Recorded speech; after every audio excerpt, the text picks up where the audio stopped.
नमस्कार मित्रांनो, मी तुमची लाडकी मैत्रीण. आज पुन्हा एकदा एक नवीन कथा घेऊन आली आहे. आजची ही कथा थोडी वेगळी आहे. माझ्या एका ओळखीच्या व्यक्तीची, जिला आपण मनीषा मॅडम म्हणूया.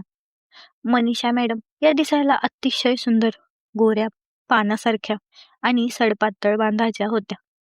त्या एका खासगी क्लासमध्ये शिक्षिका होत्या. त्यांचे पती सुधीर एका मोठ्या कंपनीत कामाला होते आणि कामानिमित्त त्यांना नेहमी शहराबाहेर जावे लागायचे. मनीषा मॅडम घरी एकट्याच असायच्या. त्यामुळे त्यांनी आपल्या रिकाम्या वेळात घरातच ट्युशन घ्यायला सुरुवात केली होती. त्यांच्याकडे अनेक मुले यायची, पण त्यातील एक मुलगा होता समीर.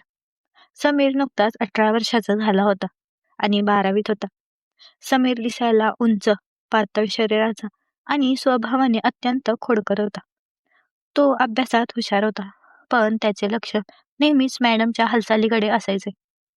गोष्ट सुरू होते एका पावसाळी रात्रीपासून. सुधीर काही कामासाठी मुंबईला गेले होते आणि 2 दिवस परत येणार नव्हते. बाहेर जोरात पाऊस पडत होता आणि विजा चमकत होत्या. मनीषा मॅडम हॉलमध्ये सोफ्यावरती बसून काही पेपर तपासत होते. तेवढ्यात दारावरची बेल वाजली. मॅडमने विचार केला, इतक्या रात्री कोण आले असेल. त्यांनी दरवाजा उघडला तर समोर उभा होता तो समीर होता.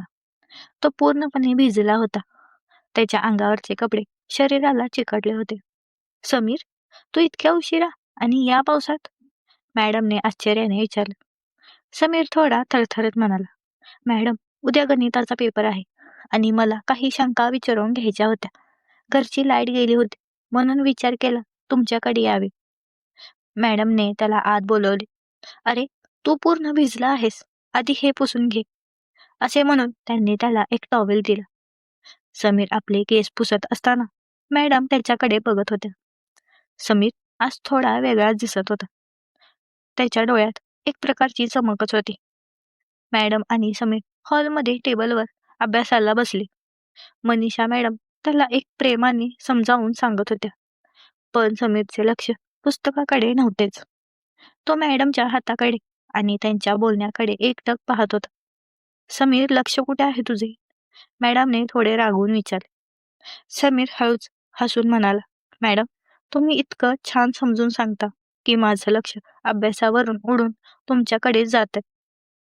हे ऐकून मनीषा मॅडम थोड्या लाजल्या. त्यांनी स्वतःला सावरले आणि म्हणाले, वेडा आहेस तू? चहा घेणार आहेस का? समीरने होकार दिला. मॅडम किचनमध्ये गेल्या आणि समीर तिथेच बसून राहिला. त्याला माहित होते की आज सुधीर सर घरी नाहीत. मॅडम चहा घेऊन आल्या. बाहेर पाऊस अजून वाढला होता. अचानक जोरात वीज कडाडली आणि घरातली लाईट गेली. सगळीकडे अंधार पसरला. मनीषा मॅडम घाबरून जोरात ओरडल्या.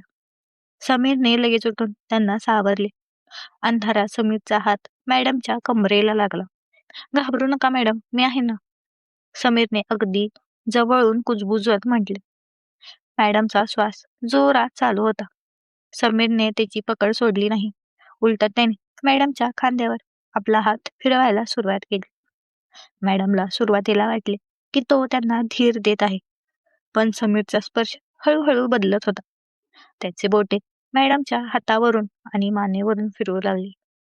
लाईट नसल्यामुळे हॉलमध्ये फक्त बाहेरून येणाऱ्या विजांचा अधूनमधून प्रकाश पडत होता. समीरने हळूच मॅडमच्या गालाला स्पर्श केला. मॅडमने त्याला थांबवण्याचा प्रयत्न केला नाही. उलट त्यांनाही त्या स्पर्शात एक वेगळीच ऊब जाणवू लागली होती. समीर म्हणाला, मॅडम, मी आजवर तुम्हाला हे सांगू शकलो नाही, पण तुम्ही मला खूप आवडता. तुमच्या जवळ येण्याची इच्छा मला रोज व्हायची. मनीषा मॅडम काहीच बोलल्या नाहीत. त्यांनी फक्त डोळे मिटले. समीरने आत त्यांची साडी थोडी बाजूला सरकवली आणि खांद्यावर आपले ओठ टेकवले. मॅडमच्या अंगावर शहारा आला. त्यांनी समीरचा हात पकडला, पण तो बाजूला करण्यासाठी नाही, तर अधिक घट्ट करण्यासाठी. समीर आता आधीच धीट झाला होता. त्याने मॅडमच्या ब्लाऊजच्या मागच्या दोरीला स्पर्श केला. मॅडमने त्याला अडवले नाही. त्या रात्री त्या घरातला तो शांत अंधार एका नवीन नात्याची साक्ष देत होता. समीर आणि मनीषा मॅडम त्यांच्यातील अंतर आता पूर्णपणे संपले होते. सकाळी जेव्हा मनीषा मॅडमला जाग आली तेव्हा खोलीत सूर्यप्रकाश पसरला होता. समीर त्यांच्या बाजूला झोपला होता. त्याला पाहिल्यावर मॅडमला रात्रीच्या प्रसंगाची आठवण झाली. त्यांना थोडी भीती वाटली की जर हे सुधीरला कळले तर काय होईल. पण त्याच वेळी त्यांना एक वेगळे समाधानही वाटत होते. समीर जागा झाला आणि त्याने मॅडमकडे बघून एक गोड स्माइल केली. गुड मॉर्निंग मॅडम, तो म्हणाला. मॅडमने त्याला घाईघाईने उठवले. समीर, तू आता घरी जा, कोणाला काही कळायला नको. समीरने आपले कपडे नीट केले आणि जाताना मॅडमच्या कानात सांगितले, मॅडम, संध्याकाळी पुन्हा ट्युशनला येऊ का? मॅडमने फक्त लाजून मान खाली घातली. काही दिवस असेच गेले. समीरने रोज ट्युशनच्या नावाखाली मॅडमकडे येऊ लागला. पण मनीषा मॅडमच्या मनात एक शंका होती. त्यांचे पती सुधीर जेव्हा बाहेरून यायचे तेव्हा ते खूप थकलेले दिसायचे आणि मॅडमकडे लक्ष देत नसायचे.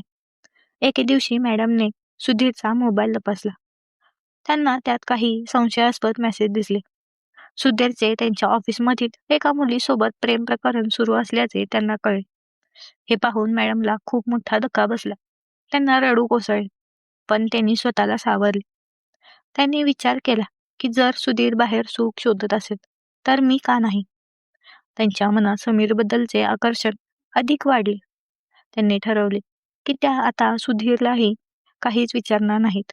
उलट आपले आयुष्य स्वतःच्या पद्धतीने जगतील. मनीषा मॅडमने आता समीरला उघडपणे पाठिंबा द्यायला सुरुवात केली. त्यांच्या घरात आता रोज अभ्यासाच्या नावाखाली एक वेगळे जग बहरत होते. समीरलाही आता मॅडमच्या मनातली गोष्ट कळाली होती. तो आता फक्त विद्यार्थी राहिला नव्हता, तर मॅडमचा एक आधार बनला होता. एक दिवस सुधीर घरी आला. त्याने पाहिले की मनीषा मॅडम खूप आनंदी आहेत. त्याला वाटले कदाचित त्याचे गुपित मॅडमला कळले नसावे, पण मनीषा मॅडमच्या मनात काय चालले होते हे फक्त त्यांना आणि समीरलाच माहीत होते. मित्रांनो, आयुष्यात कधी कधी अशा घटना घडतात ज्याची आपण कल्पनाही केली नसते. मनीषा मॅडमने आपल्या पतीचा विश्वासघात पाहिला होता, पण त्यांनी स्वतःला दुःखात बुडवून घेण्याऐवजी स्वतःचा आनंद शोधला. समीर सारखा तरुण आणि उत्साहपूर्व जोडीदार त्यांना मिळाला होता, ज्याने त्यांचे एकाकीपण दूर केले. ही कथा आपल्याला सांगते की नात्यात विश्वास महत्वाचा असतो, पण जर तो तुटला तर माणूस नवीन मार्ग शोधतो.